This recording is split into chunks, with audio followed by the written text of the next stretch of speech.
senhor está sem som, doutor Ricardo.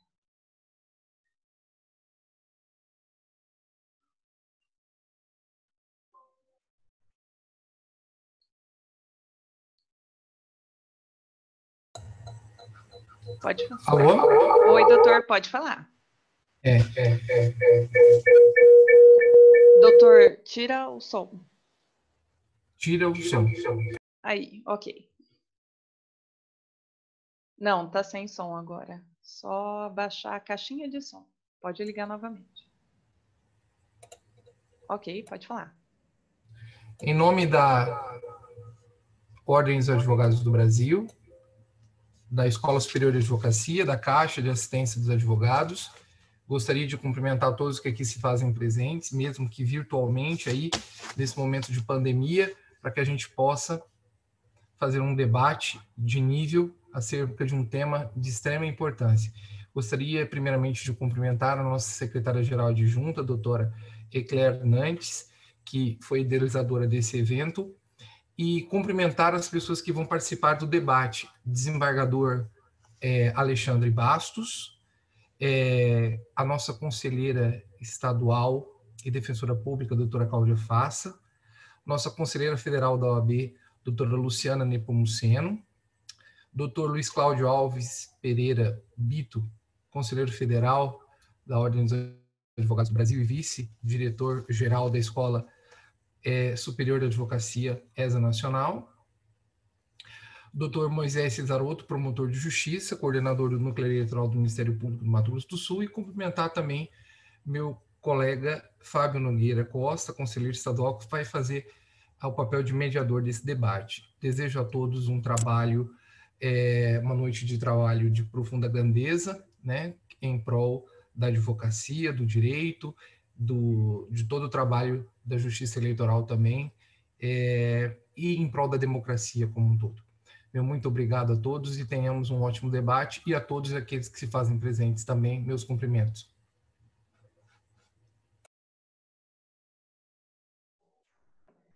Para iniciarmos os trabalhos, convidamos a excelentíssima senhora Cláudia Fassa, defensora pública do Estado de Mato Grosso do Sul e conselheira estadual da Ordem dos Advogados do Brasil, seccional de Mato Grosso do Sul. Boa noite a todos. Espero que estejam me ouvindo bem. E eu quero cumprimentar os meus colegas que estão aqui presentes nesse debate e dizer que é muita honra para mim poder aqui estar e aprender com vocês, que são os especialistas em direito eleitoral. Eu, como defensora pública, tenho observado, e embora não trabalhe diretamente com a justiça eleitoral, eu acho que é o trabalho do defensor e de qualquer cidadão saber o que está acontecendo de novo e quais são as mudanças que vão reger esse novo momento de início das eleições, do pleito eleitoral. Então, eu pontuo como mudanças que distinguem essa eleição de 2020 das demais 4 fatores. Primeiro é a alteração do calendário eleitoral. O segundo é a vedação de coligação para as proporcionais, a eleição proporcional. O terceiro, o aumento ou a maximização da eficácia da política para as mulheres, no que diz respeito às cotas femininas. O quarto é o financiamento de campanha, que é o financiamento coletivo virtual, a famosa vaquinha, que eu acho que também vão ser os vetores dessa nova eleição. Consequência disso tudo, dessa alteração, e da própria situação em que a gente está vivendo, em razão da pandemia, do Covid-19, o exponencial aumento da plataforma digital como meio de informação, né? As pessoas hoje, o eleitor é chamado pela mídia de o eleitor conectado. Então, é para ele que a mídia se dirige. E, dentre essas preocupações que vieram com as alterações, uma delas é a da fake news, que eu acho que também vai balizar o nosso debate aqui, e que eu, já adianto, penso que não cabe ao judiciário resolver todas essas questões pertinentes ou atinentes à fake news, que eu acho que é uma questão de conscientização do eleitor, do cidadão, de pesquisar a fonte de informação, de ir atrás e obter dados em outros meios para saber se aquela informação é verdadeira ou não. Bom, enfim, quanto à primeira, vamos dizer, o primeiro fator, né, de diferenciação dessa eleição de 2020, que é a alteração do calendário eleitoral, nós temos uma preocupação que, na verdade, mudou-se o calendário, mas toda a logística, vamos dizer, da eleição, como é que ela vai se realizar, a gente não sabe ainda como vai ser. E eu acho que nem o judiciário sabe. Então, nós estamos aí na expectativa de que ela ocorra e de uma forma diferenciada, respeitando todo o plano de biossegurança que já está sendo feito, mas que vai mexer com toda a estrutura eleitoral que já está montada para um outro modelo.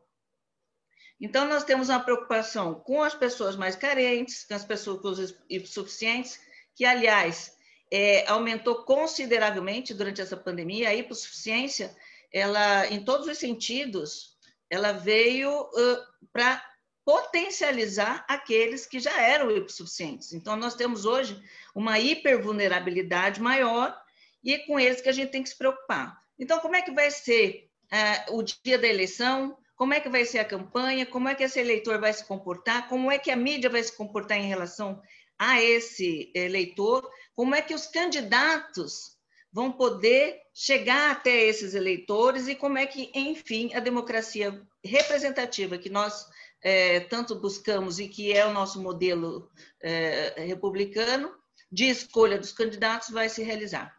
Então, como é que isso vai ser? É uma preocupação para todo mundo e a gente ainda não sabe como que vai ser. Nós esperamos que seja de um modo antecipadamente organizado, para que a gente possa, inclusive, fazer dessa eleição não uma experiência atabalhoada, mas uma segurança para os nossos eleitores, principalmente. O segundo ponto, o segundo fator de mudança que eu acho essencial é a diferenciação da cota para mulheres, que desde 2015, lá na mini-reforma eleitoral, ela já era prevista num percentual de 5% a 15%, e que em 2018, com a ação de inconstitucionalidade, direta de inconstitucionalidade, eu até nem me lembro o número, mas vamos lá, que é recente, de 2018, o STF entendeu que essa cota não era uma cota justa, não era uma cota paritária e que ela deveria ser mudada, modificada para que fosse ajustado no percentual de 30%. Foi uma grande conquista, mas até hoje, em 2018, nós não tivemos eleição ainda e ela vai ser aplicada agora na eleição de 2020.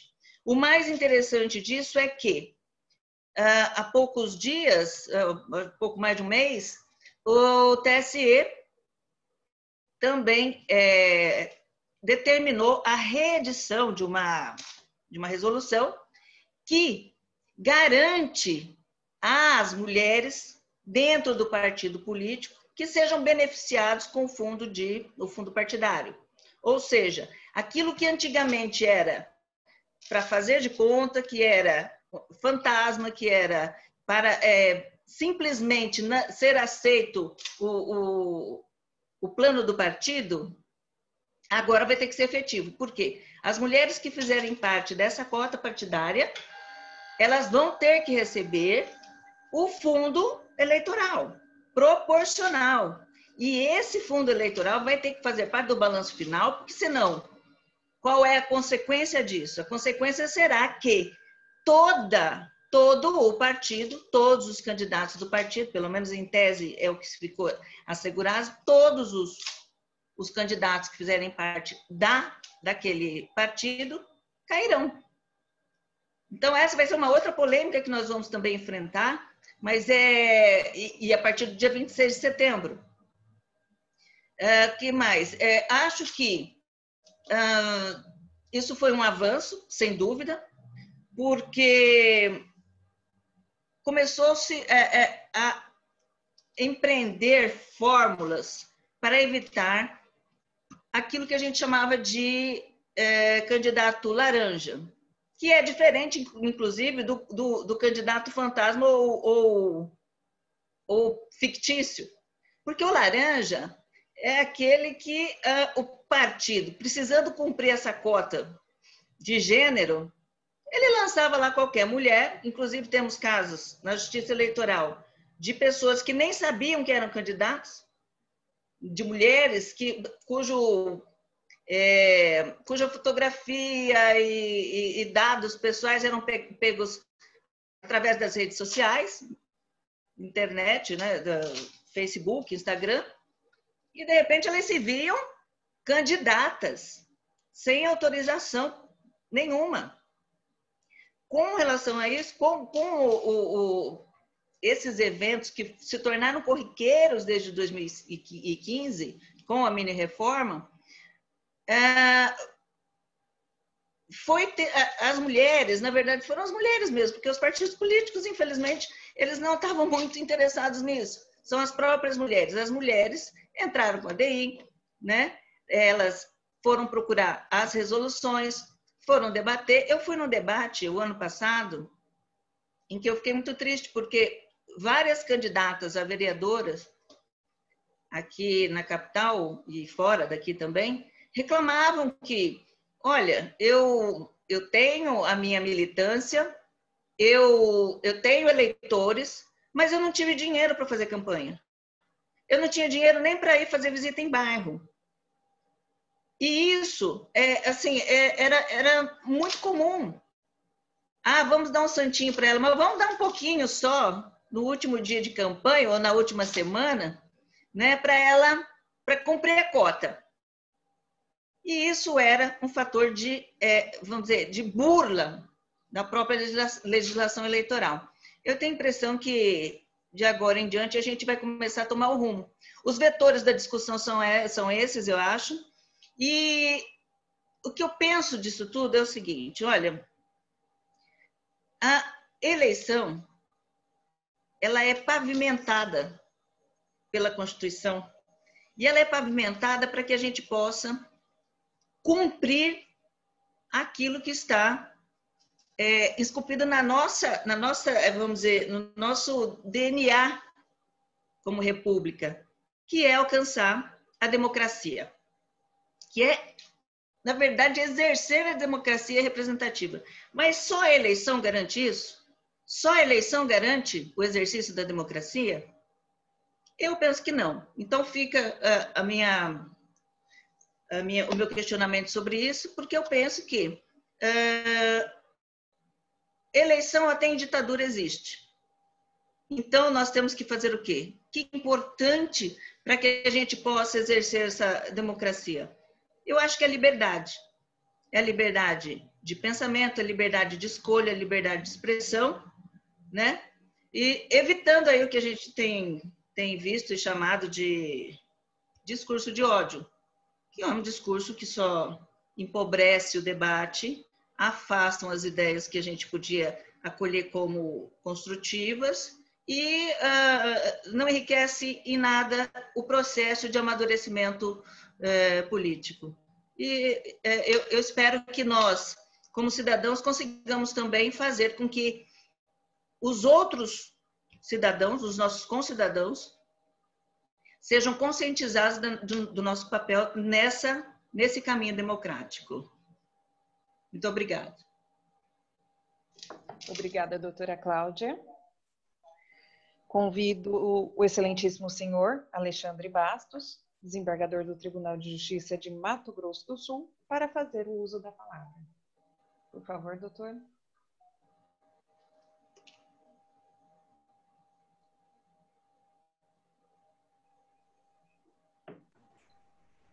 Bom, boa noite a todos. Eu vou me valer do informalismo que essas plataformas nos permitem agora e também vou me sentir fisicamente dentro da ESA, né, no nosso ambiente acadêmico, para que a gente possa conversar de forma muito livre, tranquila e tentar contribuir um pouquinho para esse debate, né?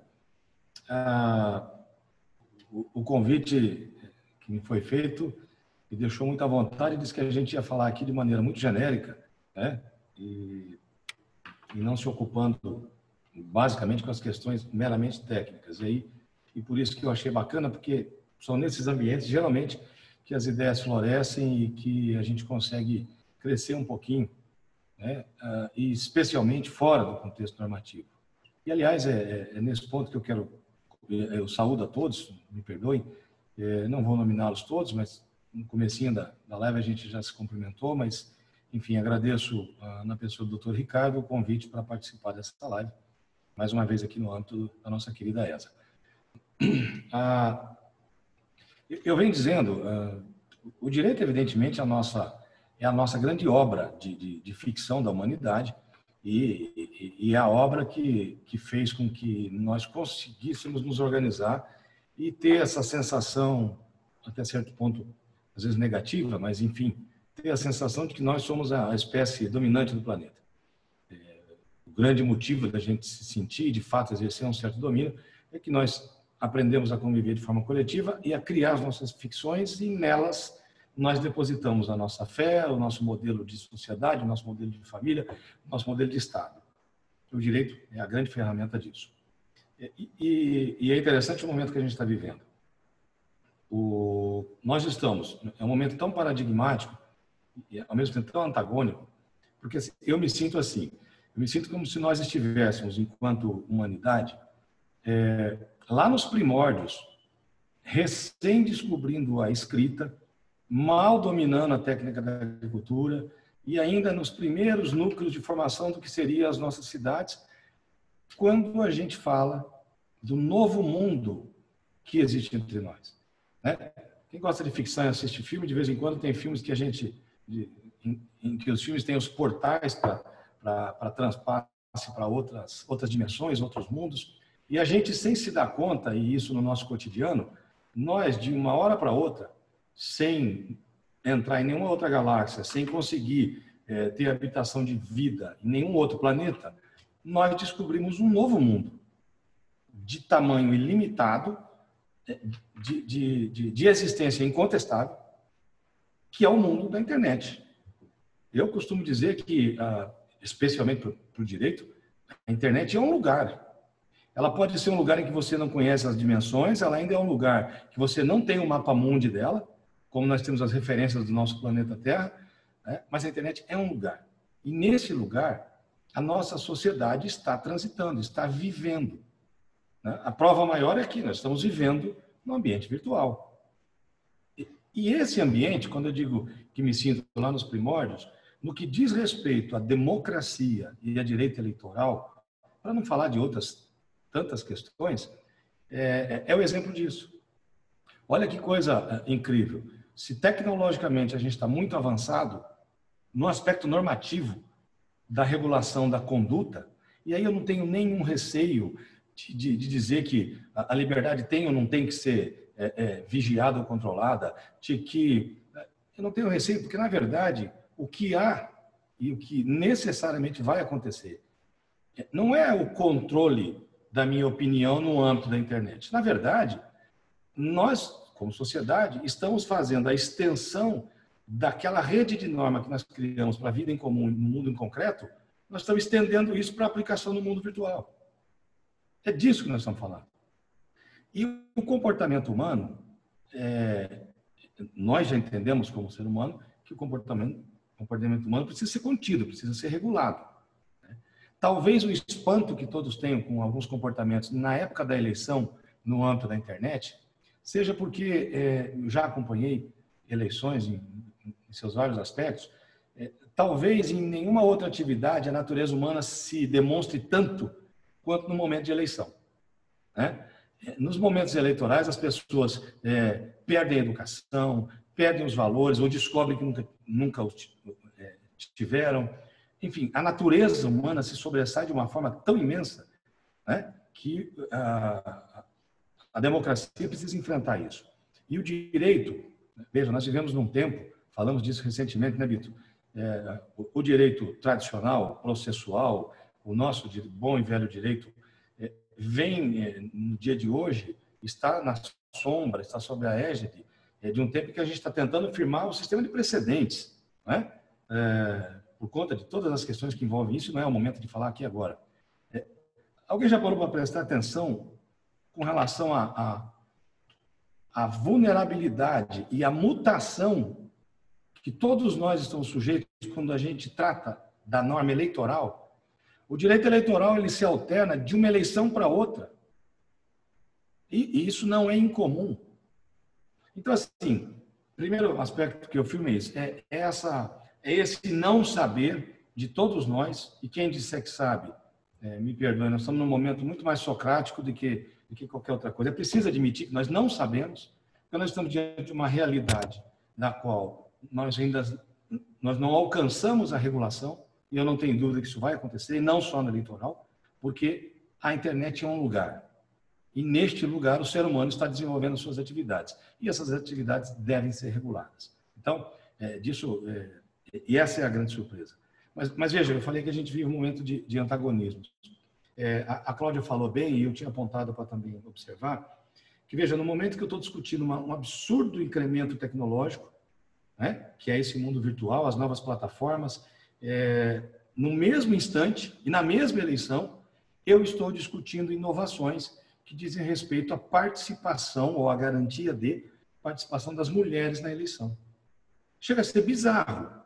Nós, como humanidade, né, como espécie, homem, o homem e a mulher, está discutindo agora a garantia de participação das mulheres. Então, assim, isso, com todo respeito a quem pensa diferente, com todo respeito a quem milita em partidos há muitos anos, com todo respeito a essa precedência masculina que existe por sobre os partidos, é ridículo, né? Nós precisamos de ter o nível de legislação que nós temos para garantir que o nosso semelhante participe da eleição em pé de igualdade, né? Não há lógica nisso. Olha só aqui o tipo de antagonismo com qual a nossa sociedade tem que viver. Então, reforçando um pouco do que a Cláudia falou, de fato, essa legislação posta, ela me parece que agora nós vamos deixar de fazer de conta. Porque há pouquíssimo tempo atrás a gente fazia de conta que se analisavam as contas e as despesas dos partidos. A gente fazia de conta, né? Há pouquíssimo tempo atrás a gente fazia de conta que o critério de financiamento não era relevante, né? Tanto que... E há pouquíssimo tempo atrás, há menos tempo ainda, nós implantamos uma legislação para dizer que as mulheres teriam participação. Então, resumindo também, e respeitando as opiniões contrárias,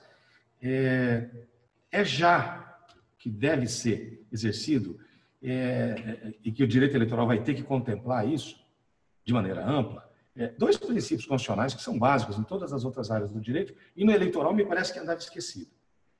Isonomia e igualdade. E proporcionalidade. Então, tempo e dinheiro. Vai chegar num ponto em que aquela famosa atribuição interna corporis dos partidos, que só era remetida para os seus estatutos, né? Aliás, com o advento do financiamento público, eu fico mais à vontade para falar isso, porque teve tempos que eu falava isso e as pessoas falavam, mas peraí, o financiamento é privado, então o estatuto ele é um misto, ele não segue uma regra de direito público. Bom, agora eu fico muito à vontade, porque com o financiamento público das eleições, eu não tenho dúvida de exigir dos partidos políticos e seus estatutos preceitos constitucionais. E esses preceitos vão ser exigidos no momento de dividir não só o tempo, mas o dinheiro. Não tem sentido ser diferente. E não só a divisão entre homens e mulheres, mas também entre todos os candidatos que ali estão. Porque vai parar o tempo de eu receber 100 mil reais do partido e o candidato escolhido da cúpula do partido gastar 90 mil na sua eleição e os outros coitados, às vezes 20, 30 pessoas, dividirem 10 mil reais. Então, assim, é bacana esse tipo de conflito, de momento que a gente vive, porque aquelas situações de faz de conta, elas vão caindo, as máscaras vão caindo. Esse é um aspecto. Eu só peço ajuda na questão do tempo, para que eu não exceda. E a gente empolga, o assunto é gostoso, então eu peço que me avise, por favor. Uma outra questão que eu acho fundamental. Eu disse que eu não ia me prender à normativa técnica das eleições, porque me parece mais importante nesse ambiente chamar a atenção para preceitos que são fundamentais e, às vezes, até mesmo metanormativos. Nós passamos por uma revolução silenciosa, no meu ponto de vista, nos últimos 10 anos, que tem um fundo de ordem moral muito forte e que atinge diretamente as eleições, já que nós estamos num painel de eleições e democracia, que é a questão da evolução da tolerância da sociedade com questões que são afetas à coisa moral. Nós estamos aí, se nos analisarmos como sociedade brasileira, nos últimos 40, 50 anos, nós passamos por vários vieses, mas sempre com preponderância de alguns aspectos. Lá atrás, no primeiro momento, nós nem Estado de Direito tínhamos, isso muito recentemente, que nós conquistamos. Logo após, nós conquistamos o direito de ter uma economia minimamente estabilizada. Né? E aqui nessa live tem gente que viveu antes de 1994 e, portanto, sabe o que é uma economia sem estabilidade e sabe o que isso impacta. Né? Veja que, logo após isso, e parece que segue uma ordem cronológica, nós tivemos, depois dessas duas questões fundamentais minimamente resolvidas, nós tivemos a expansão daquilo que se chama de Estado Social, que apesar de estar implantado desde 88 na Constituição, isso só foi começar, e a doutora Faça é craque nisso, porque a Defensoria é a grande artífice da garantia e da extensão desses direitos sociais a todo cidadão. Nós tivemos isso no terceiro momento, isso para mais ou menos um 2000 para frente, para dizer que isso vem se firmando, né? E aí, que momento eu acho que a gente chegou, agora muito recentemente, e antes da situação de pandemia e de discussão de eleições pela internet? Um momento que a sociedade valorizou muito mais e diferente as questões morais. E o que isso tem a ver com as eleições e com o direito eleitoral? Veja que eu vou dar dois ícones de exemplo com relação a essa alteração de comportamento da sociedade que implicou em alteração de interpretação de norma constitucional, implicou em produção de norma legislativa infraconstitucional. Nepotismo e fidelidade partidária. Tá? O conceito da sociedade com relação ao nepotismo, ou a tolerância com ele, veja que interessante, a Constituição Federal é a mesma de 1988, ela não sofreu mutação, ela não sofreu uma alteração, como, por exemplo, com relação às eleições, o primeiro ano nós vamos ter vedação de coligação proporcional. Essa alteração é de série constitucional. Né? Que coisa interessante. Mas, enfim, essa questão do nepotismo, a alteração foi de conceito, foi de tolerância social com esse tipo de comportamento dos homens. De maneira que a sociedade passou a refugar esse comportamento e a mesma Constituição que há 15, 20 anos atrás tolerava isso, é a mesma Constituição que hoje, interpretada e relida, veda esse comportamento. A mesma coisa com a questão da fidelidade partidária e aqui já focando exatamente no direito eleitoral. As alterações com relação ao que hoje está estabelecido e estabilizado, que diz respeito à fidelidade partidária, começaram com alterações tímidas, por meio de representações de partidos, depois evoluiu para resoluções do TSE, até que se chegasse à lei. Mas isso não tem mais do que 10 anos. Né? Há 3 eleições atrás, se você falar para os eleitos que eles não podiam se eleger hoje numa coligação, e antes da posse eles já estavam filiados no partido do vencedor, por exemplo, da chapa executiva, ele ia dar risada de você. Hoje em dia, por menos informado que sejam, os candidatos escolhem muito bem as suas legendas, porque já sabem que, uma vez eleitos, eles vão ter uma janela lá no final do mandato, para poder, se quiser, mudar de... Eu sei que pode parecer um aspecto de só menos importância, mas isso diz respeito à conduta e à tolerância da sociedade com as coisas. E aí, eu vou para um fechamento para mostrar, e nesse ponto, que me desculpem os pessimistas, mas eu sou muito otimista, e as evoluções que eu ando vendo, elas me afirmam isso. Uma sociedade como a nossa, jovem sociedade enquanto nação, que consegue construir sem nenhum tipo de golpe de Estado, sem nenhuma guerra, né? Como não é difícil encontrar pelos nossos vizinhos, que pega dois conceitos como esse: fidelidade partidária e nepotismo. Dois conceitos de absoluto fundo moral. E consegue normatizar isso e integrar isso na sociedade de maneira que todos conhecem esse valor. Essa mesma sociedade está agora diante do grande desafio nosso, que é o fenômeno das eleições e do impacto da vida em redes sociais, ou nesse novo lugar, ou nesse novo mundo que eu disse que a gente vive agora, né, que é entender esse comportamento. Não é segredo, a nossa eleição, a última eleição de 2018, ela é case de estudo, junto com alguns outras grandes nações, sobre a influência desse mundo digital sobre as eleições. Né? Os mais acalorados entendem que essa influência é motivo de anulação de uma eleição, por exemplo. Não sei. O fato é o seguinte, mais ou menos, lá em 1100 e pouco, os chineses começaram a utilizar a pólvora como instrumento militar. De lá para cá, o exército que não se aprimorou e também dominou a pólvora foi dizimado. Então, assim, não há mais como dizer, não há como negar a realização das eleições sem essa influência ou sem a presença desse mundo digital. É impossível. O que nós vamos ter que fazer daqui para frente, porque existem pessoas, falei disso hoje no café da manhã, que ainda conseguem, por exemplo, não ter um WhatsApp. Mas vão começar a virar exceções e vão começar a virar pessoas que estão à margem da sociedade. Quem quiser estar integrado na sociedade hoje, está conectado nas redes. Nós damos aula pela rede. Né? E não é a pandemia, tão somente, que fez isso. Né? Talvez a pandemia fez com que a gente conhecesse essa ferramenta aqui, que é o Zoom ou o Google Meeting, que de fato eu não conhecia. Né? Mas a vida em sociedade digital ela é evidente.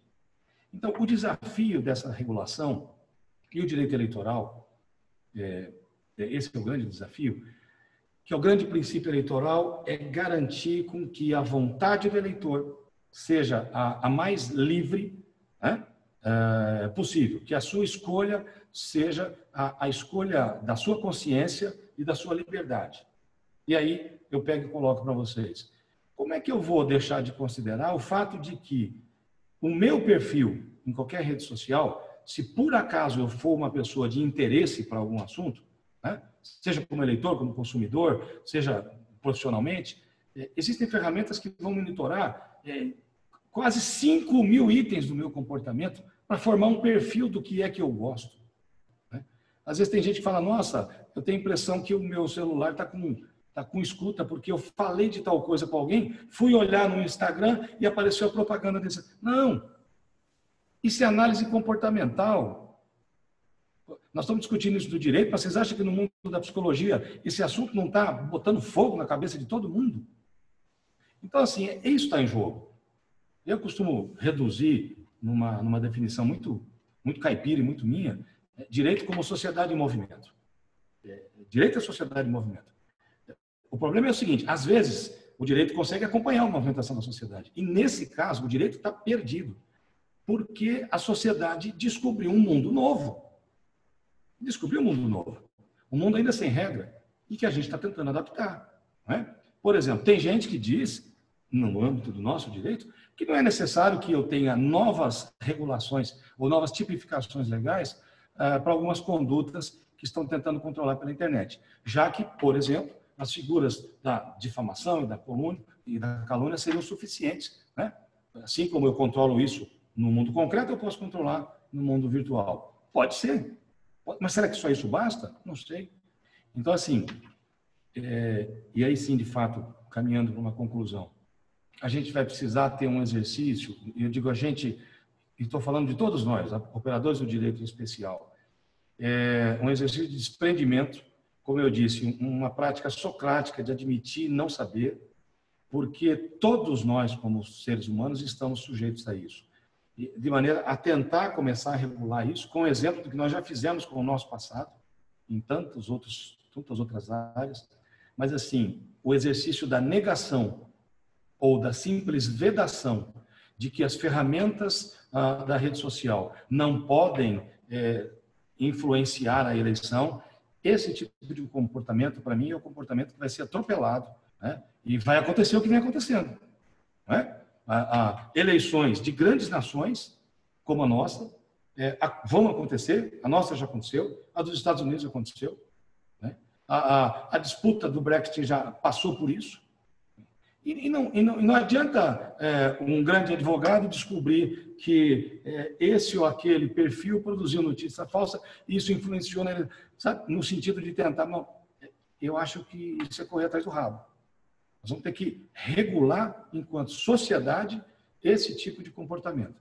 E o direito eleitoral e as próximas eleições não estão preparadas para isso, né? Nós vamos ter nas próximas eleições, são eleições das mais pulverizadas, né, que nós temos, em mais de 5.500 municípios.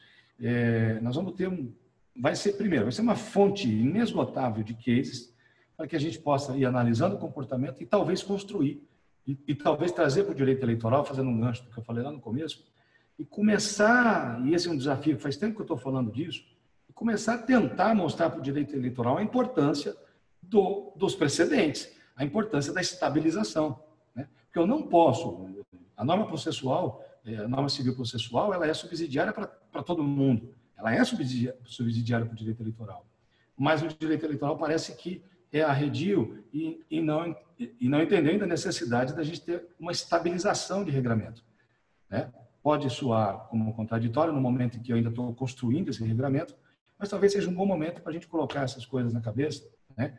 E imaginar que daqui a pouco, ou logo ali, eu, muito além de estar discutindo a influência de uma rede social nas eleições, eu posso estar fazendo uma eleição por meio da internet, né?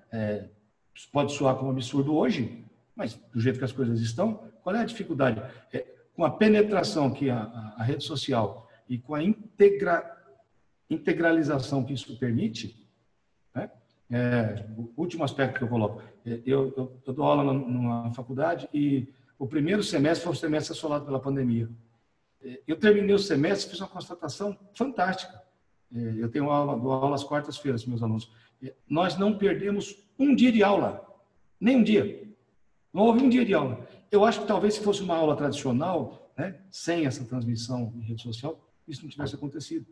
Então, assim, veja que isso veio para ficar, nós descobrimos um mundo novo, estamos ainda dando os primeiros passos, né, considerando o tempo, nesse novo mundo, é uma nova dimensão, é um imenso desafio para todos nós, e eu espero que a gente, com muita serenidade, com essa sensação de não ser negacionista, né, e imaginar que a gente pouco sabe disso, tentar juntos, né, e com os exemplos que vão se seguindo, né, nessa próxima eleição em especial, conseguir melhorar e afirmar cada vez mais a nossa democracia no Brasil.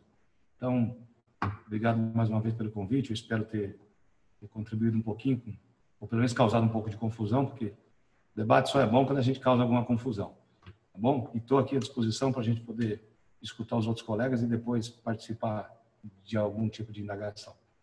Obrigada, doutor Alexandre. Convidamos o excelentíssimo senhor Moisés Casarotto, promotor de justiça e coordenador no Núcleo Eleitoral do Ministério Público de Mato Grosso do Sul, para fazer o uso da palavra. Boa noite a todos. Todos me ouvem bem? Ok, doutor. Um agradecimento inicial à ESA e também à OAB pelo convite, muito feliz pelo convite, poder compartilhar esse momento de reflexão, de discussão com tantas pessoas aí importantes, né, na sociedade, que são pessoas que pensam, que refletem e que promovem mudanças, né? Isso é uma pessoa do Dr. Ricardo, desculpe, eu agradeço o convite e estendo também os cumprimentos aos demais participantes já do debate, já nominados. Eu vou evitar formalidades, vou para informalidade, né? E a gente evitar esses formalismos necessários. Mas quero parabenizar também o próprio evento quando fala em democracia, não sei se foi voluntário ou não foi voluntário, mas veja como é um evento democrático, porque somou aqui todos os atores jurídicos, né? Chamou uma pessoa, o desembargador, o doutor Alexandre, que é do Poder Judiciário, chamou a doutora Cláudia da Defensoria, chamou eu aqui no Ministério Público, da advocacia, né? Ou seja, está representado aqui as pessoas, né, que pensam no direito, Já é uma forma democrática. E melhor ainda, a outra democracia também interna, porque verificamos aqui várias mulheres também participando, que é fundamental. Então, mesmo que não foi involuntário, estamos aqui numa democracia completa dos atores e também dos participantes, de homens e mulheres. Fico muito feliz de poder compartilhar esses momentos. Já aprendi bastante com o que já ouvi e com certeza vai ser mais rico ainda na sequência e nos debates futuros que forem apresentados. Do ponto de vista dessa participação, né, da democracia, eu também fiz alguns apontamentos e são muito semelhantes, para ver como é que a gente é muito semelhante nesses pontos nevrálgicos nesse momento de pandemia e ter uma eleição. Eu citei 2 temas, mas quero comentar os outros 2 que a doutora Cláudia trouxe, porque são fundamentais também. O primeiro é da nossa evolução realmente da questão da cota de mulheres. Né? A gente não fala cota de gênero, mas a gente sabe que na prática, é errado dizer cota de mulheres, mas a gente sabe que na prática isso que acontece. Cota de gênero, mínimo 30%, que foi uma evolução muito grande. Não só na legislação, como os mecanismos, que até pouco tempo atrás o próprio TSE tinha muita dificuldade em identificar como ia fazer essa seleção e eventual exclusão da chapa inteira que não respeitou isso. Então, isso acontece hoje facilmente no DEAP, mas é uma coisa que dificilmente alguém escorrega, porque é um número absoluto no DEAP, que a gente chama aquele demonstrativo inicial, se cumpriu ou não numericamente a cota, você não vai ter muita situação.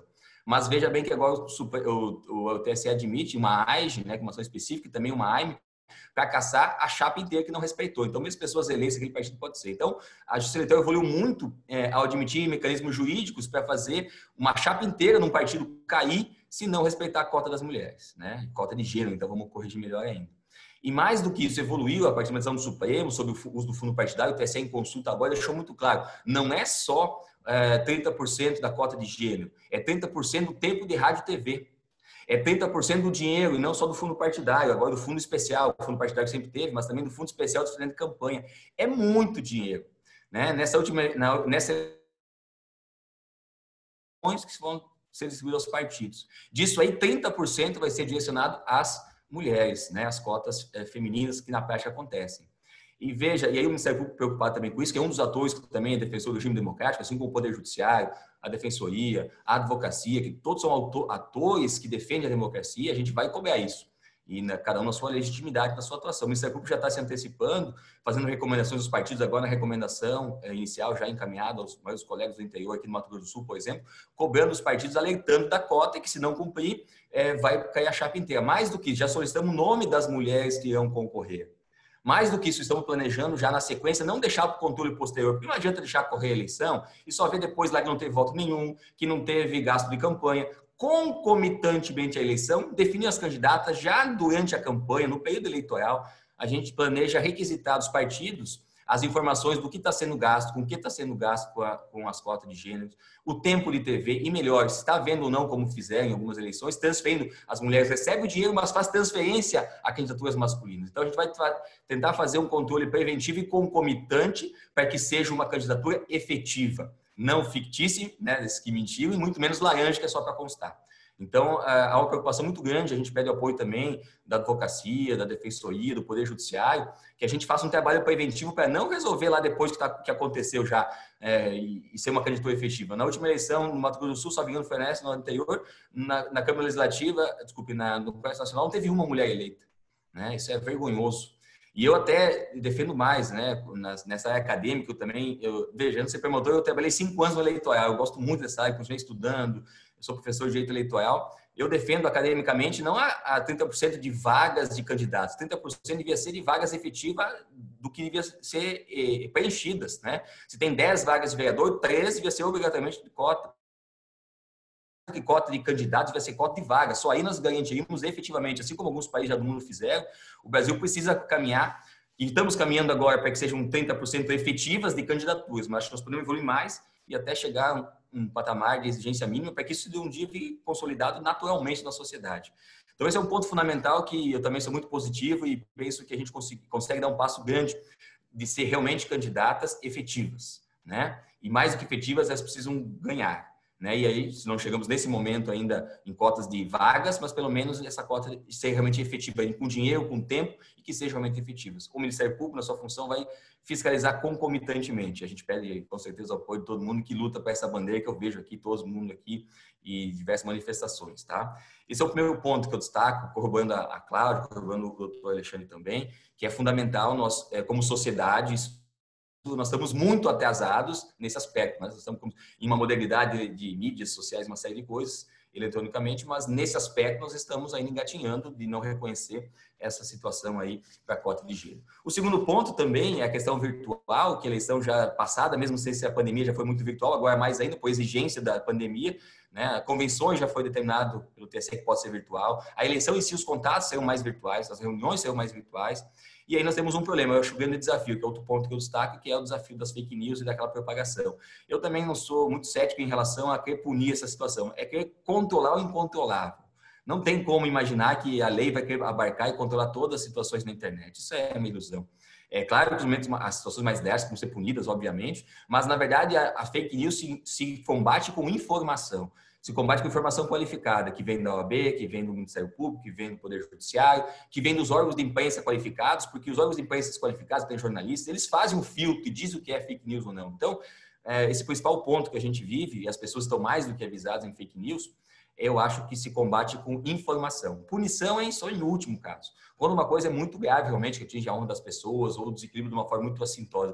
Querer controlar qualquer, desculpa a expressão, picuinha da internet, nós vamos abarrotar de processos os tribunais e vamos deixar de cuidar de coisas importantes, como é cota, como é o gasto do dinheiro público agora envolvido. Então, esse é o segundo ponto. Eu acho que nós estamos no meio já disso, né? E, felizmente, no Brasil, nosso sistema já é informatizado, que pese não coligado com a internet, mas tem poucos países do mundo conseguem fazer uma eleição desse tamanho, informatizada, com poucas horas depois com o resultado, seguro, né? Eu trabalhei em segurança eleitoral, posso dizer, extremamente seguro, por mais que tenha bastante gente falando o contrário, é o desafio, porque é muito controle interno que é feito para isso, e são agências públicas, né? Então, esse é um segundo ponto relevante que eu acho importante, que vivenciamos e temos que enfrentar essa questão das redes sociais, da tecnologia envolvida na eleição, que nós já aplicamos na eleição, mas agora é a questão das campanhas e do mundo virtual se sobrepondo, né, aos contatos pessoais. Em que pese, uma eleição municipal tem características próprias, diferente de uma eleição estadual e nacional, que são mais globais e de massa, uma eleição municipal tem muito contato. Em municípios pequenos, o contato pessoal não vai ser substituído, porque existe sim situações de não muita inserção, inclusive, né? Tem candidaturas eventualmente de vereadores que com poucos votos se elegem. Em uma rede social eventualmente não acontece. É exceção, mas grandes municípios com certeza isso não é mais possível. Aí rapidamente, mas só para complementar, que gostei muito dos pontos abordados pela Cláudia, também o doutor Alexandre foi nesse sentido também, só para falar dessa mudança de data. Realmente nós mudamos a eleição, deslocamos ela de outubro para novembro e tudo foi junto, né? O prazo de inelegibilidade que já tinha consolidado ou não, as condutas vedadas, né? E isso ficou um bom arranjamento, a constituição ficou muito bem redigida, clara quanto a isso, né? Bastante coisas boas sendo pensadas no TSE. Já tem uma equipe formada e o TSE tem demonstrado algumas coisas interessantes.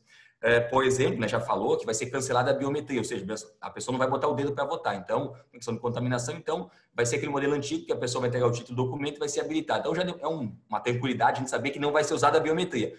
Tudo bem, o município tem biometria, quem cadastrou não cadastrou, é título válido ou cancelado. Isso não é isso que vai discutir. Simplesmente não vai ser utilizada a biometria para identificar o eleitor no dia. Ponto. Então, isso é um bom avanço já para evitar, eventualmente, contaminação. Outro ponto que o Baio já tem falado bastante, equipe, que vão estender o prazo, onde estão estudando com universidades, o tempo da eleição. Provavelmente não seja das 8 da manhã às 5 da tarde. Estender o tempo para um tempo maior, né? Ou seja, tentar desconcentrar. E também, talvez, dividir por faixas, para que não dê uma concentração de pessoas no início e no final do dia. Se fechar por faixas, né, de idade ou alguma coisa assim. Então, há um indicativo, sim, e essa logística é possível, passada com antecedência, com tranquilidade, para que todo mundo seja informado e corra da melhor forma possível. Então, naturalmente, questões sanitárias já estão sendo cuidadas, de convênios já por causa do fornecimento de álcool gel, cancelamento da biometria para identificação do eleitor, maior o tempo para votação. Então, tudo isso já está em tratativas, e isso logo vai ser divulgado, vai dar tranquilidade. Essa preocupação da doutora Cláudia, com certeza, o TSE está muito atento, e a gente trabalha no eleitoral, também tem grupos nacionais de eleitoral, e tem trabalhado com a Vice-Procuradoria-Geral Eleitoral no TSE em Brasília, e tem conseguido bons avanços nesses caminhos, que logo vão ser popularizados, e vai ser dado conhecimento geral. Boas ideias sendo gestadas aí, tá? E aí um último ponto, que é do dinheiro, né? O doutor Alexandre tão bem pontuou do dinheiro público, porque antes você tinha um pouco do fundo partidário, que tinha os anos que os partidos juntavam lá todo ano, agora não, o Fundo Especial de Financiamento de Campanha, na última eleição de 2018 já foi uma montanha de dinheiro, agora de novo, é 2 bilhões e 34 milhões dividido aos partidos. Aí é uma crítica que eu faço como engenheiro público, como o doutor Alexandre mesmo falou, ele deixou na mão dos partidos e só tem um critério, que é 30% para a cota. O resto, cada partido define a sua divisão. Não chega a todos os municípios nem a todos os candidatos. Na última eleição de 2018, quem pôde apreciar a divisão, os maiores partidos, eu que não tenho medo de falar, porque a maioria deles, PMDB, PSDB, PT, a maioria deles, concentraram em poucos candidatos. Os caciques dos candidatos levaram a maior parte do dinheiro. Eu me lembro aqui, por exemplo, de um partido, não vou aqui nominar, né? Mas que 50% do dinheiro gasto na eleição do ano passado, do Brasil inteiro, foi destinado a 6, 7 candidatos, né, os caciques do partido. Enquanto um candidato a deputado federal e senador ganhou 2 milhões, né, 2 milhões, um candidato. Outros ganharam 10, 20 mil reais. Isso, com dinheiro público, não acho correto.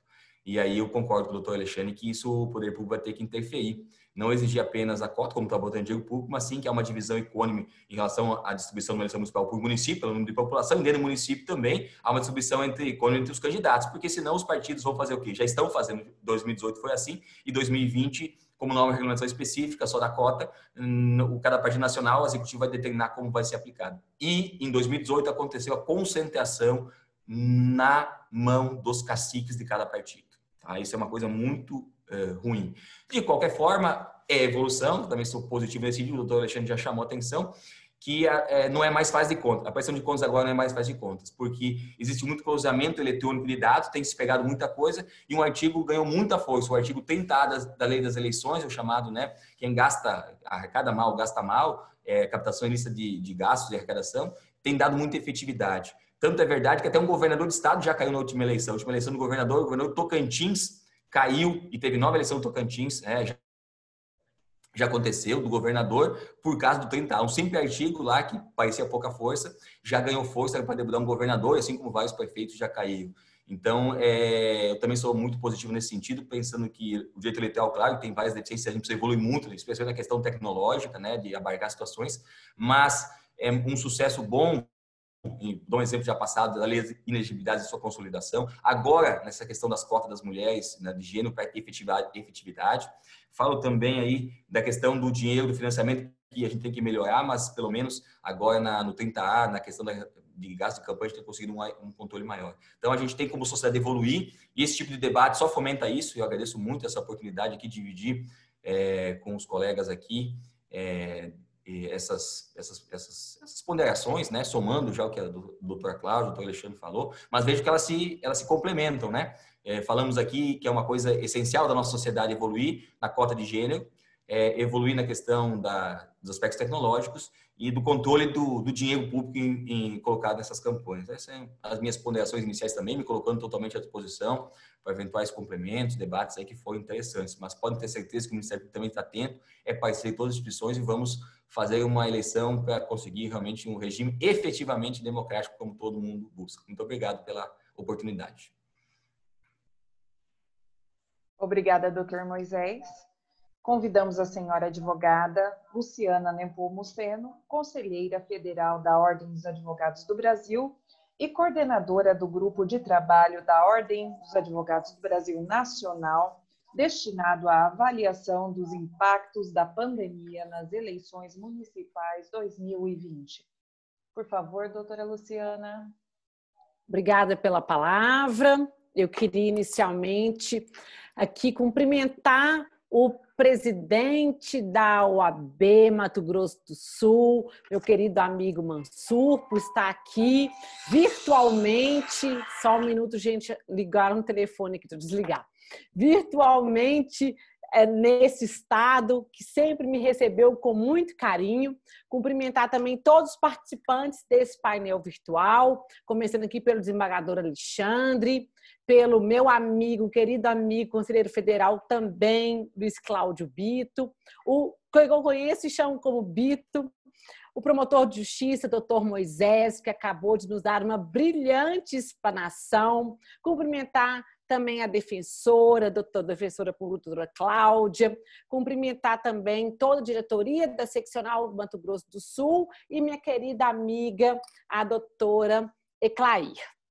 eu falo que as falas que me antecederam, tanto a doutora Cláudia, tanto o doutor Moisés, o doutor Alexandre, elas já me deixaram aqui assim, né? Quase que eu pedi uma parte para poder manifestar. Primeiro, na questão das candidaturas femininas, que é um tema que eu trabalho realmente, é uma das minhas, de uns temas específicos e de minha preferência, de trabalhar o incentivo de participação feminina política e nas esferas de poder. E eu queria fazer assim, um apanhado sobre as duas falas específicas, tanto do doutor Moisés quanto da doutora Cláudia, começando com uma observação que a doutora Cláudia fez, que nós tivemos em 2016, né, o triste cenário das candidaturas fictícias, ou, como bem diz o doutor Moisés, as candidaturas laranjas, né? Eu não gosto de dar nome, doutor Moisés, de fruta para mulher, não, mas se pegou essa nomenclatura, né? De candidaturas laranjas, com quase 1.700 mulheres com votação zerada nas urnas.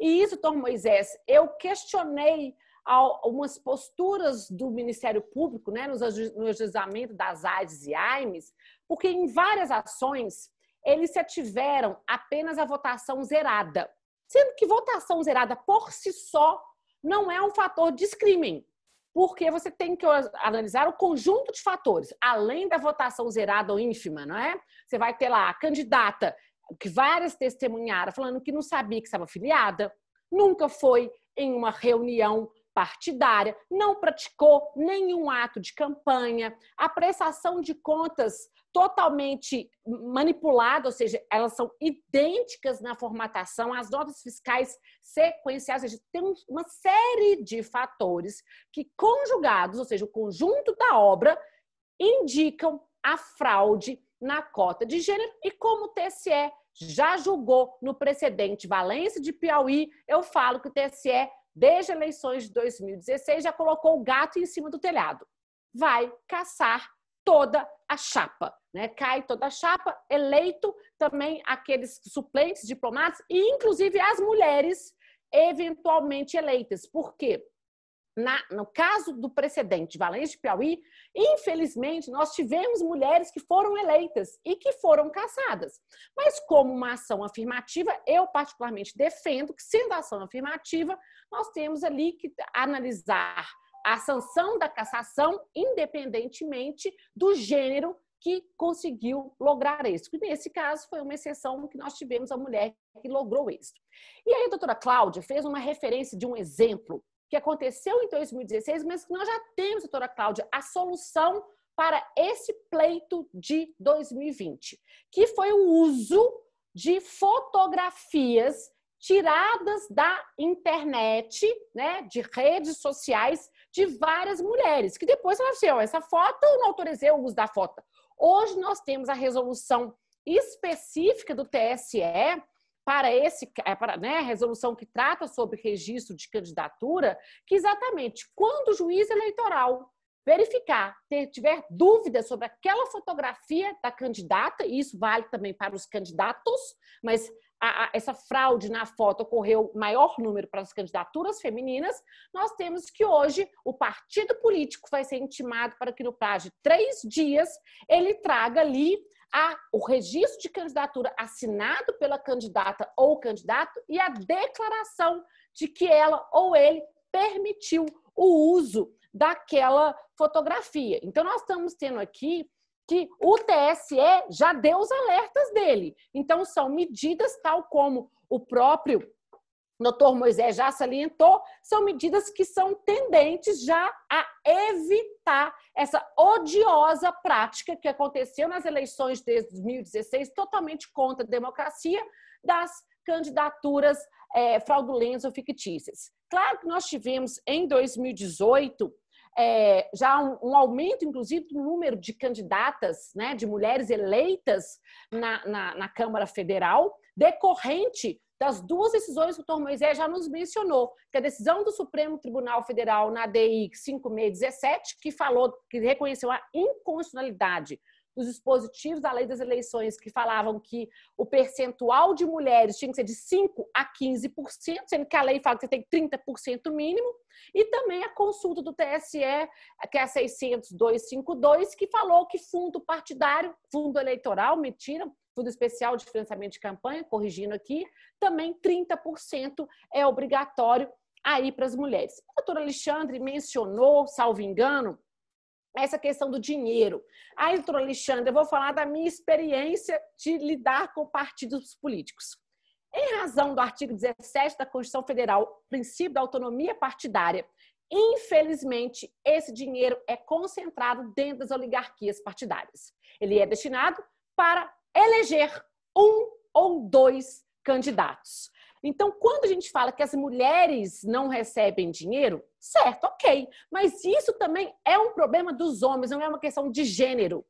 É uma questão das oligarquias partidárias que controlam a distribuição financeira. Porque até mesmo no percentual dos 30%, que tanto o Supremo quanto o TSE em consulta falou que tem que ser dinheiro também destinado às candidaturas femininas, não se tem controle de para quais mulheres que esse dinheiro será destinado. E a prova disso está nas nas últimas eleições de 2018, que a maioria das chapas ela foi composta por vices do gênero feminino. Até porque eu entendo porque ia para a mulher vice, e aí a cabeça de chapa, era beneficiada pelo dinheiro. O que eu também sempre fiz uma crítica, porque cota de gênero, ela não se dá em eleições proporcionais, em eleições majoritárias.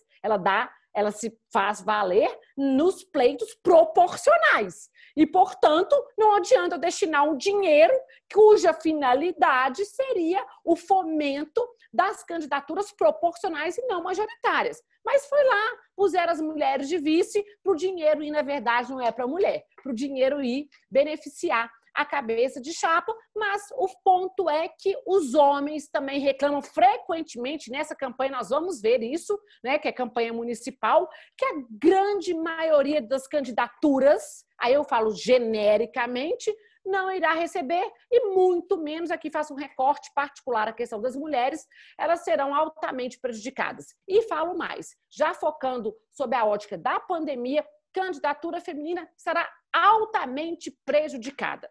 Primeiro, ponto positivo, fim das coligações. Fim das coligações obrigará partidos a apresentar o maior número de candidaturas, porque nós sabemos que a legislação eleitoral permite a partido apresentar até 150% das vagas a preencher.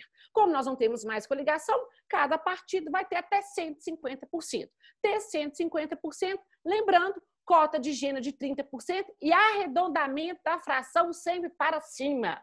Eu sempre gosto de lembrar, se tiver fração, ainda que inferior a meio, cota de gênero arredonda-se para cima. E isso é um detalhe que os partidos políticos às vezes esquecem. E aí tem o DRAP, né? Como bem mencionou o DRAP, o doutor Moisés, que já me chamaram a atenção, doutor Moisés, que eu falei numa live DRAP, que o pessoal que estava assistindo não ia saber o que era o DRAP, tá? Então, eu falei, não sou só eu.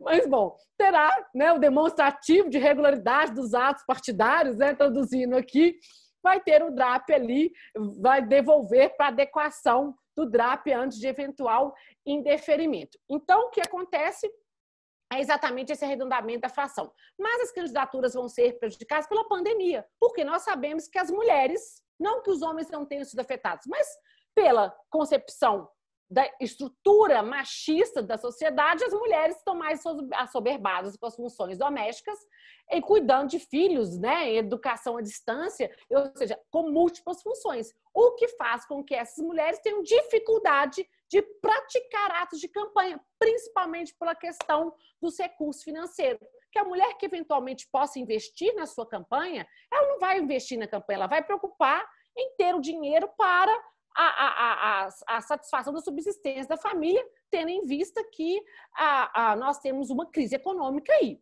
né? Lembrando, falando em dinheiro, que essas eleições voltaremos a ter ali um limite para o autofinanciamento de campanha. Lembrando, para essas eleições, 10% que eu posso investir do teto de gastos. Então, nós vamos ter que o TSE vai soltar a resolução até o dia 31 de agosto, falando qual será o teto de gastos para cada município. Então, eu terei 10% do meu dinheiro para poder fazer o autoinvestimento, o que torna a campanha mais isonômica, porque até então, 2018, quem tinha dinheiro saía na frente, podia bancar a campanha integralmente. E aqui é um outro ponto também, que aproveitando essa questão do autofinanciamento, eu tenho sido muito questionada nesse período, que nós estamos num período de pré-campanha, né? No que se denominou convencionar de pré-campanha, porque antecede o regulamentar, se posso gastar o dinheiro, né? O TSE já decidiu em outro precedente, Várzea Paulista, os critérios para se configurar uma propaganda eleitoral antecipada que viole o artigo 36A. E nesse voto, é um presidente bem técnico, ele fala que, inclusive o ministro Fux pontua que não se pode cogitar, em razão da liberdade de expressão, de se fazer uma exposição, ainda que da pré-candidatura, sem pressuposição de gasto. Exemplo, nós estamos aqui, eu estou gastando minha internet, estou gastando Wi-Fi, ou seja, pressupõe-se custo. Então, o TSE já admitiu gastos nesse período precoce, que antecede o período oficial da campanha. Aí as pessoas me perguntam, mas qual é o limite? Aí a resposta que eu dou, o mesmo limite da campanha. Então, se você sabe que seu autofinanciamento é de 10% do teto de gastos, o que você pode gastar na pré-campanha em termos do seu investimento também será o de 10% daquele limite, porque a preocupação da Justiça Eleitoral como um todo é coibir o abuso do poder econômico, normalmente nesse período chamado período de pré-campanha. Eu acho que meu tempo já esgotou, que eu recebi uma mensagenzinha aqui no chat, não sei se ainda vou ter tempo para comentar, mas eu vou devolver a palavra e fico aberta aqui para os debates. Obrigada. Obrigada, doutora Luciana. Convidamos o senhor advogado Luiz Cláudio Pereira Bito, conselheiro federal da Ordem dos Advogados do Brasil e vice-presidente da Escola Superior da Advocacia Nacional, para fazer o uso da sua palavra. Muito obrigado. Boa noite a todos. Saudar os meus ilustres colegas de exposição neste painel, o ilustre desembargador Alexandre Bastos, a minha estimada amiga conselheira estadual, defensora pública, Cláudia Fassa, o ilustre promotor de justiça, Moisés Casarotto, e a ilustre conselheira federal, advogada, professora, minha estimada amiga Luciana Nepomuceno, a quem eu tenho a honra da convivência já no mandato anterior, já temos a honra de conviver no Conselho Federal por 2 mandatos consecutivos. E falar depois da Luciana sobre direito eleitoral é quase que se colocar na função de solista de uma orquestra indevidamente, porque a Luciana é, sem nenhum favor, hoje, uma das maiores autoridades de direito eleitoral no país. Não à toa representa o Conselho Federal no TSE e em vários eventos até fora do país nesta área. É uma honra estar aqui, presididos, tendo como mediador o meu estimado amigo Fábio Nogueira Costa, advogado, professor, conselheiro da OAB, que também já em mandatos consecutivos vem prestando um relevantíssimo serviço à classe dos advogados. Da mesma forma, com a minha amiga que idealizou esse evento, Claire Nantes, diretora do BMS, uma advogada vocacionada que não mede esforços para prestar um serviço de excelência a toda a advocacia de Mato Grosso do Sul. Um fraterno abraço, minha querida amiga. O tema é relevantíssimo. Falar de eleições, falar de democracia, falar de processo eleitoral é quase que um dever cívico, sobretudo na Casa da Advocacia. Esse é um evento da Escola Superior de Advocacia. E eu quero aproveitar para parabenizar o Ricardo Pereira, presidente da Escola Superior de Advocacia de Mato Grosso do Sul. Todos nós já sabíamos que o Ricardo é um professor vocacionado. Nós não sabíamos que, além disso, ele é um gestor de excelência, porque vem dirigindo a Escola Superior de Advocacia de Mato Grosso do Sul de uma maneira que é digna de aplausos. E faço isso sabendo o funcionamento de todas as escolas superiores de advocacia do Brasil, porque estou na vice-presidência da Escola Nacional. Então, por dever de ofício, sei do trabalho que a ESA faz, em Mato Grosso do Sul, é um trabalho de vanguarda. Meus cumprimentos, e é sempre uma honra estar na Escola de Advocacia, ainda que nesse ambiente virtual, nesses tempos de pandemia. Eu já tive a honra de estar em outros eventos, inclusive com o desembargador Alexandre Basso, numa discussão sobre precedentes, sobre novo processo, o processo civil. Muito interessante, que eu quero até voltar. Temos muita coisa para falar ainda sobre o tema, desembargador. Mas hoje, falando especificamente de direito eleitoral, tudo que já foi dito aqui é muito relevante. São temas que, né, poderiam ser temas de um curso, não só de uma live de poucas horas, mas de um curso de direito eleitoral. Tamanha a relevância, a importância e as vertentes desse tema. Eu vou usar o tempo que tenho para, de uma maneira muito breve, mas a mais objetiva possível, falar desse tema, que não é um tema novo no direito eleitoral. Eu que já advogo no direito eleitoral há muitos anos, já participei como advogado de inúmeras eleições municipais, estaduais, eleições gerais. O doutor Alexandre foi juiz do Tribunal Regional Eleitoral de Mato Grosso do Sul, a Luciana foi juíza do Tribunal Regional Eleitoral de Minas Gerais, e sabem muito bem, o doutor Moisés também tem grande atuação, nós sabem muito bem que esse debate fake news não é um debate novo, propriamente dito, para quem atua no direito eleitoral. A dinâmica é nova, não um debate. Nós tínhamos aqui, por exemplo, em Campo Grande, no período eleitoral, aquela discussão era entrega de jornal na Avenida Afonso Pena, na manhã de domingo. Isso movimentava a eleição, movimentava a cidade. Quantas vezes eu não fui, como advogado, domingo de manhã, pedir um liminar, demonstrando que havia distribuição de um material ofensivo ao candidato. Isso eu estou falando de 15 anos atrás. Né? Só que se fazia por jornal, na rua, às 9 horas da manhã no domingo. E ali buscava-se desconstituir uma candidatura. Então, a fake news em si, essa discussão de desconstituição de biografias, de candidaturas, não é algo novo para o direito eleitoral. A dinâmica é nova. Esse universo, como o desembargador Alexandre muito bem diz, mudou para o universo da internet, que é um novo mundo, um novo cenário, mas ele não é novo. E eu me lembro muito bem que há mais de 10 anos atrás eu tive um debate também sobre isso. À época, Luciano, com o ministro Torquato Jardim, que era ministro do TSE e depois foi ministro de Justiça. Né? Eu disse até, eu me lembro até que ele ficou um pouco contrariado, eu falava, ministro, me desculpe, mas eu acho que a Justiça ainda não encontrou meios de resolver essa situação, porque ela jamais será mais rápida do que a velocidade das notícias, verdadeiras ou falsas. Então, por mais que se tenha empenho do judiciário em discutir essas questões, evidentemente isso passa, sim, por um filtro daquilo que é razoável e aceitável, como a Cláudia diz, como Moisés disse, isso passa pela educação de uma nação. Então, o debate é um pouco mais amplo do que o debate juridicamente estritamente jurídico, um debate sobre formação intelectual, sobre formação educacional de uma nação. Hoje nós temos esse debate que tomou conta dos noticiários e até algo muito preocupante, né? Porque, veja, nós estamos falando de democracia e parece que democracia é uma conquista imutável e perene, né? Ela não é. Nós sabemos que não. Ela não é. A história mostra que ela às vezes muda. Aquilo que se viu na democracia num dia pode não ser no outro. E hoje é um debate de contra o judiciário, contra as decisões do Supremo, muito preocupante, porque passa de um debate razoável daquilo que se pode contextualizar e criticar dentro de uma decisão judicial, que pode estar certa ou pode estar errada, mas um debate, às vezes, que vai ao ataque de instituições. E esse é um debate perigoso, que está sendo travado hoje no Brasil. Né? Não, tem que fechar Congresso, tem que fechar Senado, tem que fechar Supremo, tem que fechar isso, fechar aquilo. Esse é um debate perigosíssimo para a democracia. Então, quando se discute um debate democrático, é muito importante esse trabalho que a Escola Superior de Advocacia faz. Porque nós temos, sim, instituições que funcionam. E funcionam bem. Erros, acertos, terão sempre.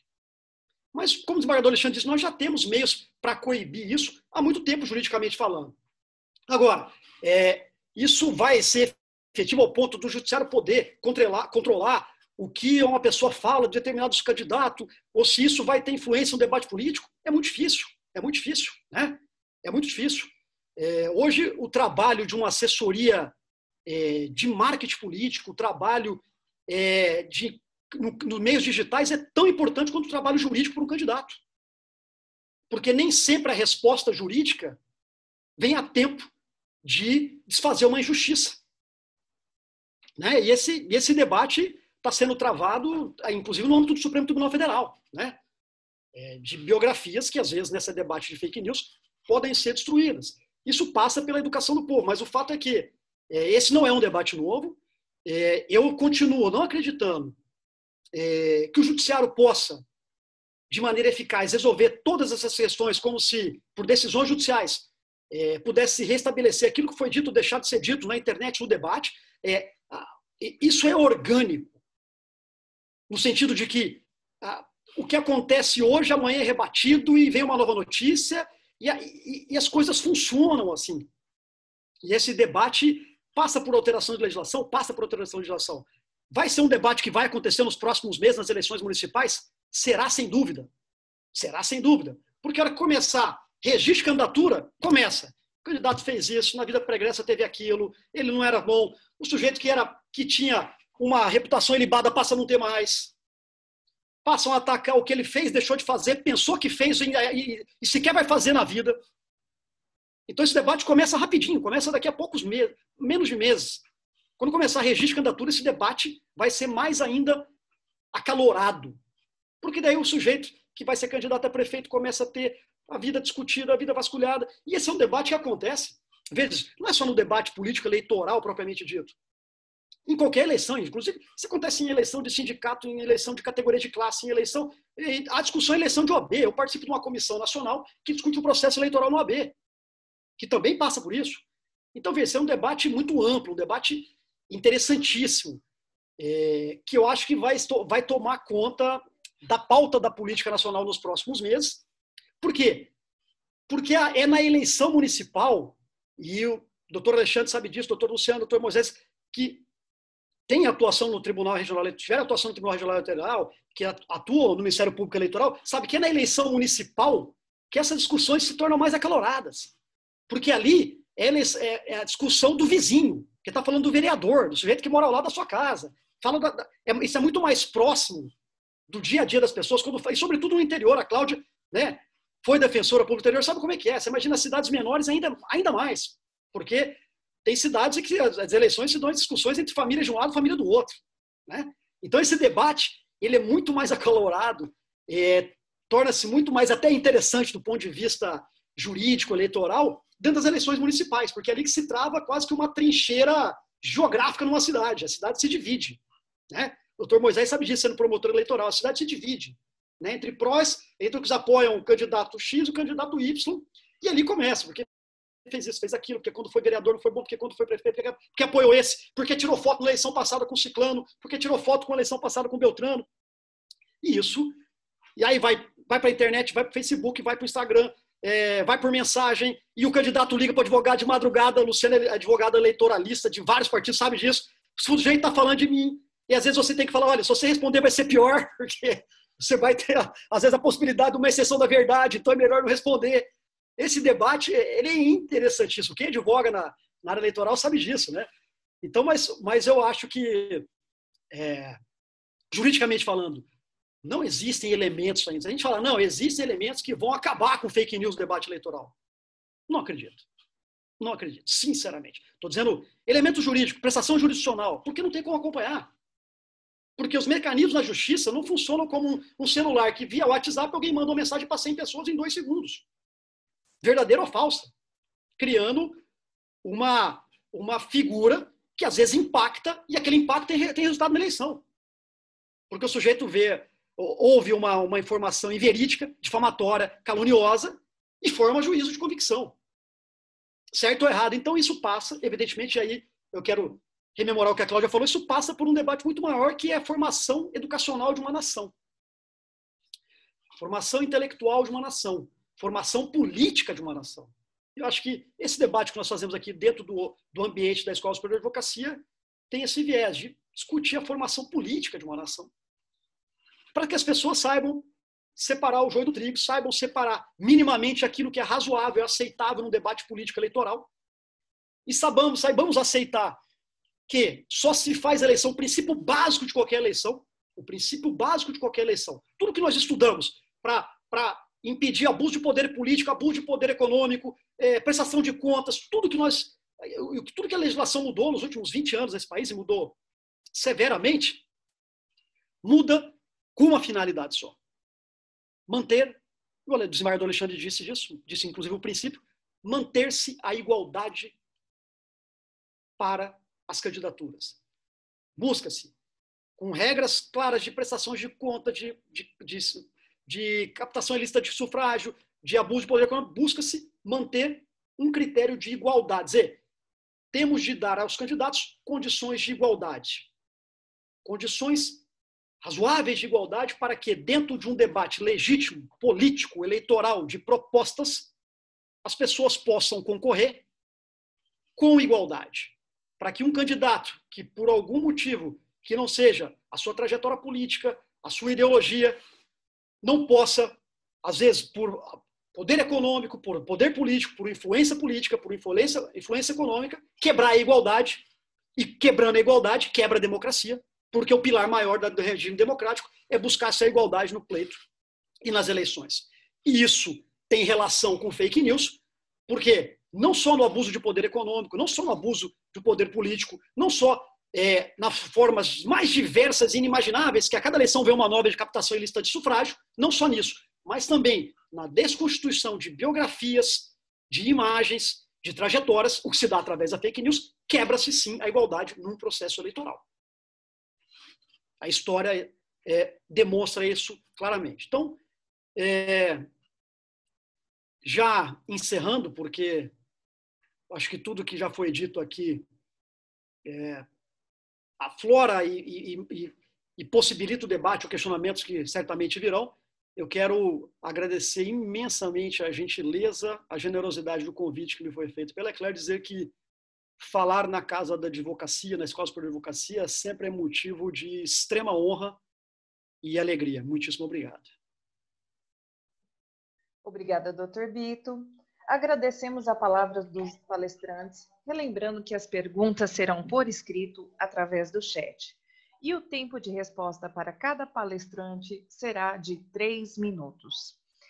Antes de passarmos às perguntas, gostaríamos de convidá-los para a live que acontecerá amanhã, às 18h30, horário MS, com o tema Violência Doméstica, Enfrentamento em Tempos de Pandemia. Convido o senhor advogado Fábio Nogueira Costa, conselheiro estadual da Ordem dos Advogados do Brasil, seccional de Mato Grosso do Sul, para ser mediador desta live, dando sequência aos trabalhos, passando as perguntas aos palestrantes. Obrigado, boa noite a todos. Quero parabenizar a diretoria da OAB Seccional Mato Grosso do Sul, fazendo isso na pessoa da nossa estimada secretária adjunta, doutora Eclair, que está à frente aí desse projeto. Parabenizar também o doutor Ricardo Pereira, que é aí o nosso diretor da ESA, pela sempre atuante posição nessas questões e levando sempre adiante aí o objetivo primordial da ESA. Obviamente, parabenizar todos os palestrantes, né, que conseguiram aí em tempo exíguo tratar um trabalho, um tema tão denso e profundo, e fizeram com uma leveza aí que nos proporcionou uma compreensão do tema. Parabéns a todos. Eu tenho algumas perguntas que foram encaminhadas. A primeira dela eu faço para a doutora Luciana. A indagação é sobre o que a doutora acha que efetivamente muda com o adiamento das eleições municipais. Fábio, primeiro eu queria me penitenciar, porque eu acho que eu não cumprimentei você no início aqui da minha fala, mas eu não cumprimentei, sinta-se cumprimentado agora. Bom, que eu acho não, que eu tenho certeza que alterou. Ao contrário do que se propaga, né, sobre a emenda constitucional 107, promulgada no dia 2 de julho, agora pelo Congresso, o Congresso ele não simplesmente mudou a data das eleições, que agora nós vamos lá, as urnas no dia 15 de novembro, né, no primeiro turno, e, consequentemente, os marcos anteriores. A emenda, ela traz profundas modificações, e eu vou citar aqui, em razão da exiguidade do tempo, uma que eu acho importantíssima. Os impactos que a emenda trouxe ao sistema das inelegibilidades. Por quê? Na medida em que nós tivemos a alteração do primeiro turno para o dia 15 de novembro, aqueles que ficaram inelegíveis no pleito de 2012, e aí principalmente com base em 2 alíneas da Lei Complementar B 6490, a linha J e a linha H, esses inelegíveis por 8 anos, exemplo, prática de abuso de poder político, econômico, captação de lista de sufrágio, ou seja, dos tipos previstos tanto na linha J quanto na linha H, os 8 anos de inelegibilidade cessariam no dia correspondente às eleições 2012, agora em 2020. Eleições de 2012 foram no dia 7. O que aconteceria, então, agora em 2020, caso as eleições fossem mantidas no dia previsto na Constituição, primeiro domingo de outubro, dia 4?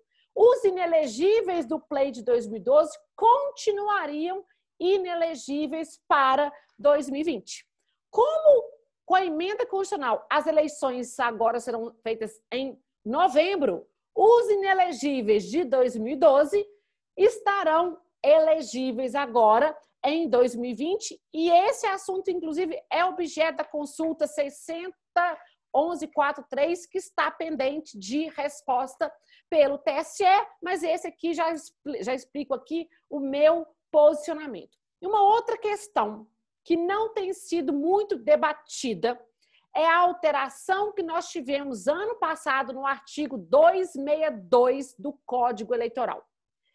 Esse artigo 262 sofreu uma profunda alteração para as eleições. Por quê? Até então, mesmo que o candidato tivesse o registro de candidatura deferido, se tivesse um fato superveniente, ou seja, uma causa que trouxesse a inelegibilidade dele durante ali, após o pedido de registro, mas antes das eleições, esse fato poderia ser levado em consideração para ser objeto do RSED. Com a alteração da redação do 262, agora, fato superveniente, uma questão até de uma teratologia semântica, somente é aquele que acontecer até a data do pedido de registro de candidatura. Então, nós vamos ter uma situação, para mim, teratológica, porque eu vou ter, se a inelegibilidade existe até a data do pedido de registro, nós estamos falando de 26 de setembro, ok. O candidato poderá ter seu pedido de registro de candidatura indeferido.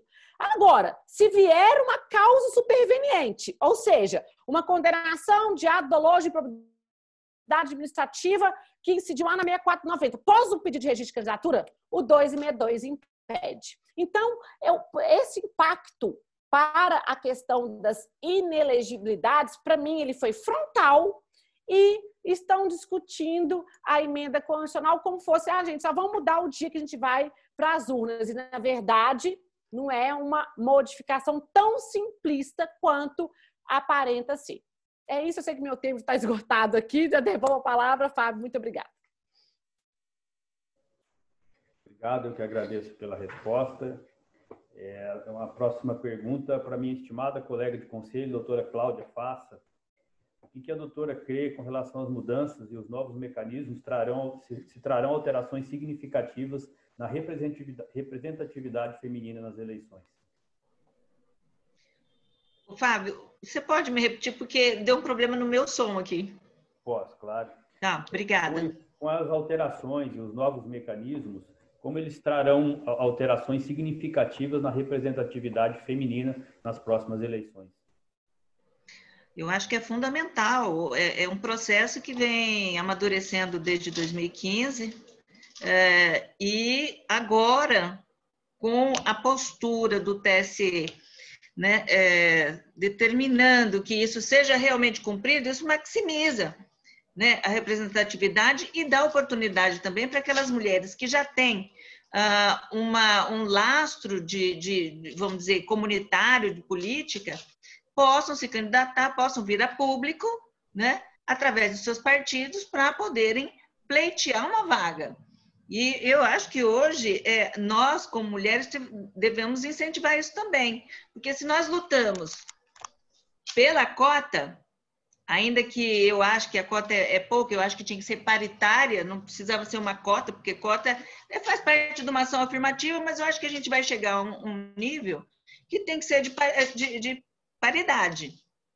Enquanto isso, não. Eu acho que a gente tem que incentivar, assim, as mulheres e nós mesmas, né, abrirmos aí o caminho para essas mulheres que, às vezes, já têm um dom, uma vocação, uma vontade de fazer alguma coisa pela sociedade e que até hoje não teve oportunidade. Eu acho que isso vai melhorar muito, né? A subrepresentatividade da mulher hoje, ela está, vamos dizer, aparente, e é preocupação de muita gente. Eu acho que o TSE, nesse sentido, caminha bem, e eu acho que a gente vai conseguir chegar num assim, um avanço maior a partir dessa eleição. Tá, joia. Obrigado pela resposta, doutora Cláudia. A próxima indagação é para o desembargador Alexandre Bastos. Desembargador, qual seria o impacto nas eleições com o veto das coligações para vereador? Olha, Fábio, eu vou aproveitar para te cumprimentar também formalmente, que, assim como a doutora Luciana, eu não cometi esse deslize no começo. Se eu disse no começo da minha fala que nós vivemos um tempo em que muita coisa a gente nada sabe, eis um assunto que ninguém pode arriscar prognósticos, porque, de fato, é a primeira experiência em que se vedam as coligações proporcionais. Mas eu arrisco dizer que talvez a gente possa, talvez seja o laboratório, eu imagino isso, mais ou menos pelo rumo que a gente vê nas alterações que se seguiram agora, num curto espaço de tempo. Eu acho que vai ser inevitável fugir da discussão, talvez, por conta desses resultados, talvez da alteração do formato das listas, né? Se abertas ou fechadas, enfim. Na verdade, da escolha dos candidatos pelas convenções. É evidente que a lista é algo fundamental. E ao lado disso, se abrir discussão de lista aberta ou fechada, é inevitável a discussão de zona, né? Se distrital, se misto. Eu tenho a sensação, porque a gente está partindo para o viés das últimas alterações, da mini-reforma, o viés da prevalência do voto majoritário, ainda que numa eleição proporcional, veja que ele tá crescendo, né? A representatividade na pessoa do candidato, ainda que do cargo legislativo, as alterações são nesse sentido, né? Veja que o que aconteceu para impedir aquelas pulverizações de candidaturas e as eleições daqueles que não respeitavam nenhum mínimo de votos e podiam se eleger tão somente com os puxadores, isso já não acontece, não vai mais acontecer. Tudo isso me parece, e esse é um caso, o resultado talvez demonstre isso, que essa organização de formação de chapas, e aí as listas são fundamentais, possam sofrer forte influência e talvez induzir alteração legislativa logo para as próximas eleições. Mas eu aproveito essa intervenção, que talvez seja a última, Fábio, para parabenizar o doutor Moisés, a doutora Cláudia, o doutor Bito e a doutora Luciana pelas exposições. E, mais uma vez, agradecer a você, agradecer ao Ricardo, agradecer a Eclair, que está assistindo, e ao nosso querido e eterno presidente Mansur, por mais uma vez poder falar no âmbito da nossa querida ordem. Obrigado. Eu que agradeço, desembargador, pela resposta. A última indagação, que é direcionada para o doutor Moisés, nosso representante do Ministério Público, a gente está falando sobre representatividade e houve uma indagação no que se refere à questão dos deficientes físicos. Como o senhor vê a questão da representatividade deles nesse ambiente em que se discute questão de cota, de regulação? Queria ouvir a opinião do senhor sobre isso. Interessante pergunta. Realmente não há uma discussão muito evoluída nesse sentido. Inclusive agora tem uma discussão, inclusive, de cotas raciais, né? Mas de deficiente não há uma discussão consolidada, nem na doutrina, muito menos na jurisprudência nesse sentido. Talvez é uma coisa a construir. Veja que espaços como esse surgem várias ideias muito boas. Então, realmente, eu acho que é uma situação que vai se evoluindo. Mas nós vamos, digamos, por etapas, né? Nós temos que consolidar muito bem e não chegamos nesse patamar mínimo que chega a ser ridículo nós estar falando em cota de gênero nesse momento da nossa civilização. Nós temos que passar depois, eventualmente, para a cota racial ou, eventualmente, chegar nesse nível. Mas, realmente, é uma situação que a gente tem que pensar, mas, realmente, não há nada muito construído nesse sentido, não. Todo mundo aí tem que se empenhar em construir essas alternativas aí também. E também agradeço a oportunidade de parabenizar todos os demais palestrantes e agradecer muito. Esse debate foi muito profícuo com todos aqui. Essa oportunidade de debater assuntos tão caros da nossa democracia para a gente crescer enquanto sociedade. Isso é muito importante. Muito obrigado. Parabéns a todos. Doutor, obrigado. Bom, encerrando aqui, eu quero agradecer mais uma vez aos nossos palestrantes, o desembargador Alexandre, a doutora Cláudia, à doutora Luciana, ao doutor Bito, né, nosso querido Bito, conhecido dessa maneira, e ao doutor Moisés. Satisfação em conhecê-los, aqueles que ainda não conhecia, e mais uma vez agradecer pelo compartilhamento aí do saber dos senhores. Muito obrigado, obrigado a todos que estão nos acompanhando nessa live, e eu declaro então encerrado nesse momento. Muito obrigado a todos e boa noite. Muito obrigada, obrigada a todos.